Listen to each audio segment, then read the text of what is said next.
সরকার পরিবর্তনের পরে লঞ্চঘাট, খেয়াঘাট, হাট বাজার কারা দখল করছে, কাদের লোকের এগুলো নিয়ন্ত্রণ করতেছে? এমনকি রাস্তার কাজ, এই যে সড়কটা দিয়ে আসি বন্ডাতলি থেকে মাইটবাঙ্গা নাকি মাইটবাঙ্গা পর্যন্ত 3 জন ঠিকাদারের নাকি হাত বদল হয়েছে। আগে 2 জন, 5ই আগস্টের পরের একজন, 5ই আগস্টের পরে জেলা বিএনপির এক নেতা। এখন জানি না কাজ কতটুকু করবে নাকি, কিন্তু রাস্তা দিয়ে আসতে তো মাজা কোমর অবস্থা খারাপ হয়ে যায় আমাদের। তাহলে 5ই আগস্টের পরে বিভিন্ন জায়গায় রাজনৈতিক আধিপত্য প্রতিষ্ঠিত হয়েছে, দখলদারি প্রতিষ্ঠিত হয়েছে, নিয়ন্ত্রণ প্রতিষ্ঠিত হয়েছে। কিন্তু 5ই আগস্টের পূর্বেও আবার এই এখনকার আওয়ামী লীগের মতো যারা এলাকায় থাকতে পারে নাই, এলাকায় আসতে পারে নাই, নিজের পরিবারের সাথে ঈদ করতে পারে নাই, তারা 5ই আগস্টের পরে আবার অনেকেই এই দখলদারি, এই টেন্ডার বাণিজ্য বলেন, এই মানুষের এই হাট বাজার মাঠ ঘাট দখল বলেন, এগুলোর সাথে অনেকে জড়িত। যে শুধু রাজনৈতিক দলের কথা বলি ভুল হবে। আজকে আমাদের যে ছাত্র যুবক তরুণ বন্ধুরা আছে, মাঝে মাঝে নিজের প্রতি নিজের লজ্জা হয়, অপমানিত বোধ করি।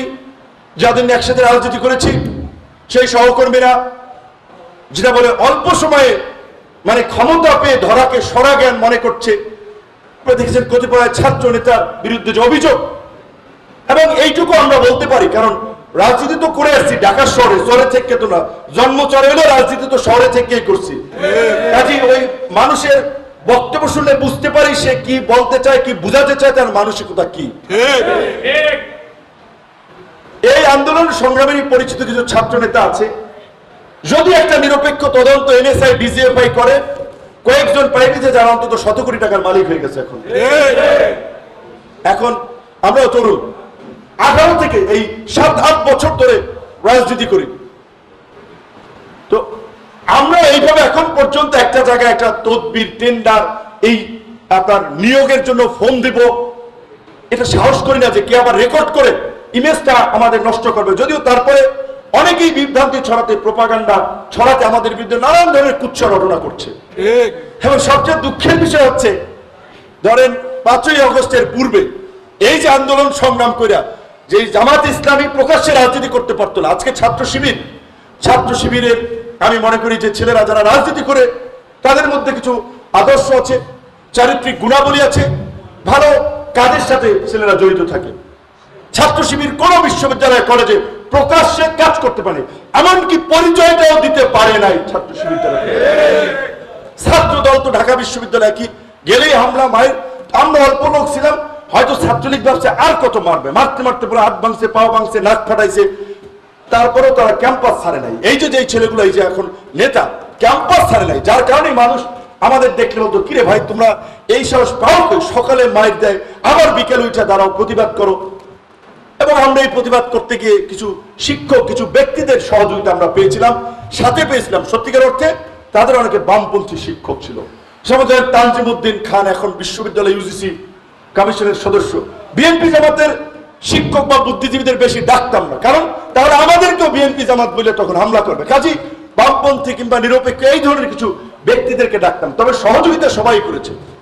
তো এইভাবে এই আজকের যে বিএনপি একটা বড় রাজনৈতিক দল, সাংগঠনিকভাবে জামাতও মোটামুটি ভালো কাজ করছে সারা দেশে, কিন্তু তাদের জন্য এই প্রেক্ষাপট তৈরিতে এই ছাত্র সমাজ এবং এই ছাত্র সমাজের অগ্রজ হিসেবে আমার সহকর্মীদের ভূমিকা আছে। কিন্তু ওই যে 5ই আগস্টের আগে একদল ছিল ফ্যাসিস্ট, স্বৈরাচার, দখলদার, বাকিরা ছিল মজলুম, তারা সবাই এক হয়ে ফাঁসিবাদকে হটিয়েছে। এখন এই মজলুমরা দিন দিন জালেম হয়ে উঠছে, দখলদারি, চাঁদাবাজি, টেন্ডারবাজি, অন্যের উপরে হামলা মামলা।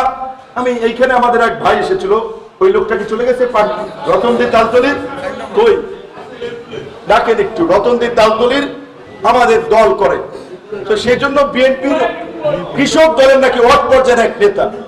আমি ভাবছি এমনিতে ঘুষি মারে দেখতে কালো করে ফেলাইছে, এখন এইটা আবার নাকি উপজেলার বিএনপির সভাপতি সেক্রেটারি হাসপাতালে যায়। এখন গরিব লোক, সাধারণ লোক সে তো কারো রামদাও নিয়ে দৌড়ে না, হকি স্টিক নিয়ে দৌড়ায় না, পিটাপিটি লাঠালাঠি করে না।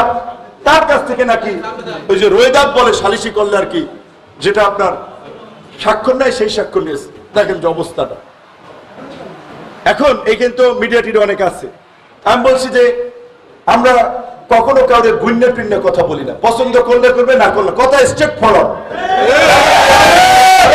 করে পা চেটে লেজুর ভিত্তি করে কারো হাত ধরে এই জায়গায় আসি নাই, নিজেরা ভাঙ্গা হাত নিয়ে পা নিয়ে দৌড়াইছি, মিছিল করছি, নিজেরা জায়গা তৈরি করছি।